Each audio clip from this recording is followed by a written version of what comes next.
tarte au citron sans gélatine. Mélangez et c'est prêt. Vous n'allez pas croire que c'est si facile. Je vais commencer par utiliser des biscuits à la maïzena. Ici, j'utilise un total de 200 grammes. Les gars, je vais utiliser un total de 400 grammes de biscuits à la maïzena, mais je vais les battre en deux parties. Mettez le tout dans un mixeur et battez bien le tout. Ici, j'ai battu le tout jusqu'à ce qu'il soit finement moulu. Mettez de côté la farine de biscuits. Je reviens au mixeur et j'ajoute 200 grammes de biscuits.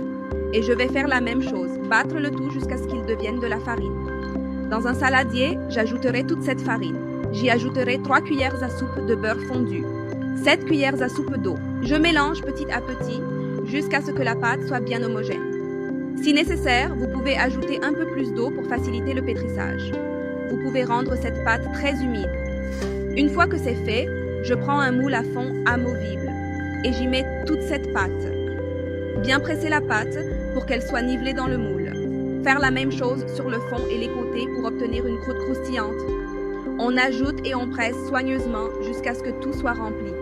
Je vais maintenant mettre la pâte au réfrigérateur pendant 20 minutes pour qu'elle durcisse et se raffermisse.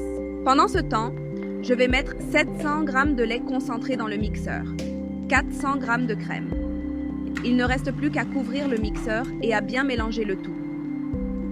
Ici, j'ai laissé tourner le mixeur pendant environ 2 minutes. Je vais également ajouter une tasse de jus de citron. Au total, j'ai utilisé 8 gros citrons. Je les ai pressés pour en extraire le jus et je les ai ensuite passés au tamis pour n'obtenir que le jus. Mixer à nouveau le tout et je n'ai même pas eu besoin de gélatine pour lui donner de la texture. Je vais ajouter toute cette crème sur la plaque de cuisson. Ici, elle a bien durci, elle est au bon point. Maintenant, c'est très simple. Je vais le mettre au réfrigérateur pendant au moins 2 heures jusqu'à ce que la crème ait pris. Si vous voulez, vous pouvez le faire pendant la nuit et le laisser au réfrigérateur toute la nuit pour que la crème se raffermisse. Le démoulage est très simple. Je vous conseille d'utiliser un moule à fond amovible. C'est beaucoup plus facile. Je mets un verre en dessous et j'enfonce le moule doucement pour qu'il ne se casse pas. Et regardez la merveilleuse tarte que c'est. C'est incroyable. C'est merveilleux. Pour finir, je vais ajouter un zeste de citron, mais c'est facultatif, ça rend notre tarte tellement plus belle. Je vais couper un morceau pour que vous puissiez voir à quel point c'est merveilleux.